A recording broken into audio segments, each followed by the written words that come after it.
Standard 9 students, good morning to all of you. In your bio science में bio में cell chapter में nucleus, आज हम लोग को न्यूक्लियस पढ़ना था। न्यूक्लियस जो है सेल का जो सबसे सेंटर का पार्ट है सेल में, जैसा कि तुम सेल का डायग्राम भी देख सकते हो। सेल में जो है सबसे सेंटर में जो है न्यूक्लियस है और उसके अंदर जो होता है न्यूक्लियोलस। तो इसका क्या फंक्शन है और इसके कौन कौन से पार्ट्स हैं। तो जो न्यूक्लियस है यूजुअली अ डेंस स्फेरिकल और ओवल ऑर्गेनेल, ये ज़्यादातर ओवल या और डेंस ऑर्गेनेल होता है। और यंग सेल में ये सेंट्रल पोजीशन में, एकदम सेंट्रल पोजीशन में पाया जाता है।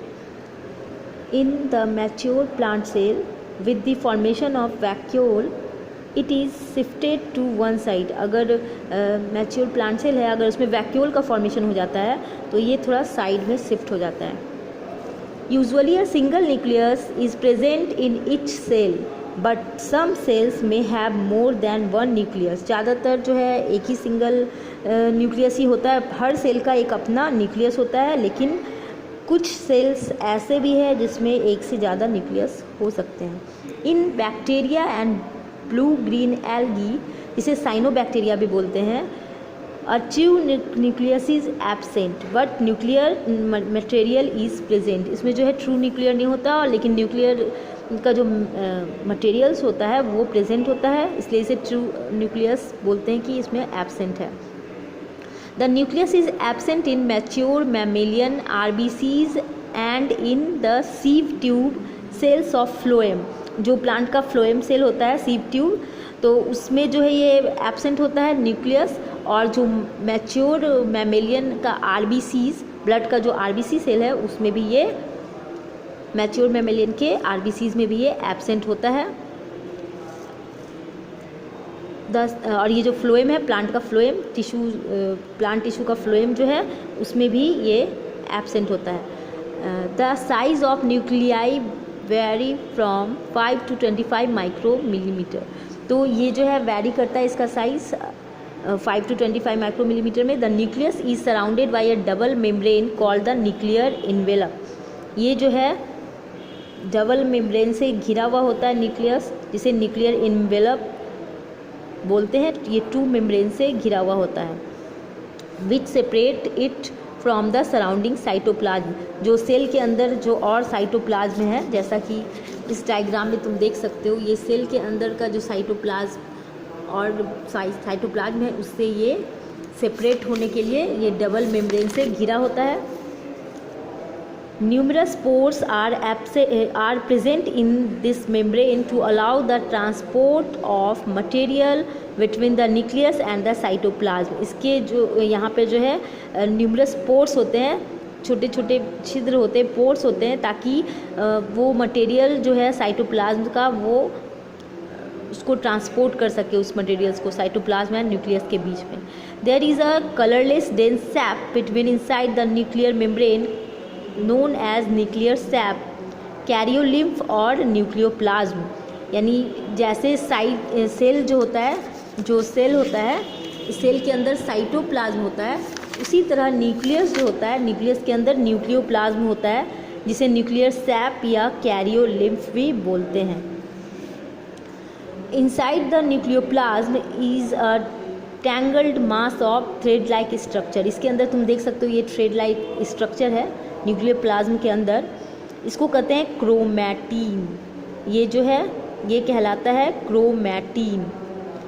दे are formed of an acid called deoxyribonucleic acid. और ये किसके बने होते हैं? तो डीऑक्सीराइबोन्यूक्लिक एसिड यानी डीएनए प्रोटीन एंड प्रोटीन से बने हुए होते हैं ये जो क्रोमैटिन फाइबर है। When a cell starts to divide, the tangled mass of chromatin condense into long thread and finally rod like bodies called chromosome. जब ये न्यूक्लियस जो है वो डिवाइड होगा तो उस समय ये जो थ्रेड लाइक स्ट्रक्चर है ये रड लाइक हो जाएगा, और ये जो है इसको कहेंगे हम लोग chromosome. The chromosomes contain stretch of DNA which carry information for protein synthesis this stretches of DNA are called genes. जैसा कि हम लोग जानते हैं कि डीएनए का ट्रांसफ़र, डीएनए मटेरियल जो है वो जेनेटिक मटेरियल कहलाता है। डीएनए जो है जेनेटिक मटेरियल कहलाता है। जेनेटिक मटेरियल मीन्स कि पेरेंट्स जो न्यूक्लियस जिस पेरेंट्स का है उसका डॉटर सेल में उसका जो है जीन्स ट्रांसफ़र हो रहा है, और यानी उसका जो सारा जो भी प्रॉपर्टीज़ है वो ट्रांसफ़र हो रहा है उसके थ्रू। तो ये उसके थ्रू ही उसका वो डॉटर सेल किस पेरेंट सेल का है ये पता चलता है। तो this stretch of DNA are called genes. Genes are passed from parents to children through sperms and egg. ये पेरेंट्स से चिल्ड्रन में स्पर्म या एग के थ्रू जाता है। This is why gene is called the hereditary unit. इसी के लिए इसे हेरिडेटरी यूनिट भी कहते हैं। हेरिडेटरी यानी पुस्त दर पुस्त, जिसे तुम एक सरल भाषा में बोल सकते हो। हेरिडेटरी मटेरियल हेरिडेटरी यूनिट कहलाता है, इसलिए ये gene. And DNA is called the hereditary material, और जो इसका डीएनए है वो हेरिडेटरी मटेरियल कहलाता है। जीन उसका यूनिट है। इसका फंक्शन क्या है? तो the nucleus is the store house of genes. Nucleus जो है जीन्स का स्टोर हाउस है। जीन्स कंट्रोल करता है production of enzyme without which there can not be any metabolic activity. जो भी हम मेटाबॉलिक एक्टिविटी यानी लाइफ को चलाने के लिए कंडक्ट करते हैं, जो भी एक्टिविटी, वो सारा एक्टिविटी जो है इस एंजाइम्स के थ्रू बिना नहीं चल सकता है। Genes are also order the cell to perform specialised function such as cell division, cell secretion, cell communication. ये सारा फंक्शन भी न्यूक्लियस के थ्रू होता है। सेल का डिवीज़न भी, सेल का सिक्रीशन और कम्युनिकेशन, सेल का आपस में कम्युनिकेशन भी। Removing the nucleus from a cell means removing the guiding centre of the cell. इसका जो ब्रेन है सेल का, एक तरह से कह सकते हो कि ये ब्रेन है इसका। गाइडिंग, अगर तुम न्यूक्लियस को रिमूव कर दोगे तो समझो इसका गाइडिंग सेंटर ही हट जाएगा, रिमूव हो जाएगा। Therefore, without a nucleus, a cell can neither survive nor show specialized activity। तो न्यूक्लियस के बिना कोई भी सेल जो है वो ना सर्वाइव कर सकता है, ना कोई एक्टिविटी कर सकता है। अब न्यूक्लियस जो होता है उसके अंदर एक न्यूक्लियोलस होता है। The nucleolus is a spheroidal organelle inside the nucleus. ये भी स्फेरॉइडल होता है और न्यूक्लियस के अंदर होता है, और ये जो है organelle, it is densest organelle and is prominent in cell that synthesize protein. The number of nuclei in a cell may be 1 to the several thousand. Nuclei जो है एक और एक से ज़्यादा भी हो सकते हैं, और ये क्या कर सकते हैं? प्रोटीन की सिंथेसिस जो सेल का है उसमें पार्टिसिपेट करते हैं। It contains DNA which synthesised ribosomal RNA.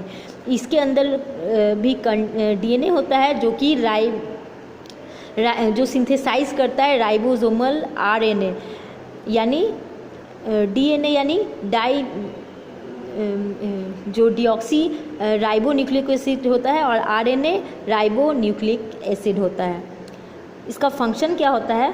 तो न्यूक्लियोलस का फंक्शन होता है कि इट सिंथेसाइज आरएनए यानी राइबो न्यूक्लिक एसिड को ये सिंथेसाइज करता है, constitute and made up ribonucleic protein, और राइबोन्यूक्लिक प्रोटीन बनाता है, जो कि सारे हमारे बॉडी के फंक्शन के लिए ज़रूरी है। It plays an important role in cell division. जब सेल का डिवीज़न हो रहा होता है, सेल का डिवीज़न बहुत ज़रूरी है। रिप्रोडक्शन में भी सेल का डिवीज़न ही होता है, तभी न्यू बॉर्न जो है, जो कंटिन्यूटी है लाइफ का वो चलता है। तो इसमें भी इसका इम्पॉर्टेंट रोल होता है। तो ये सारा जो हो गया न्यूक्लियस। अब नेक्स्ट क्लास में structure and types of chromosome. Chromosome जो कि न्यूक्लियस का पार्ट है, और अभी जैसा कि तुम जाने ये एक हेरिडेटरी मटेरियल है, और इसके बारे में नेक्स्ट क्लास में मैं एक्सप्लेन करूँगी। Thank you.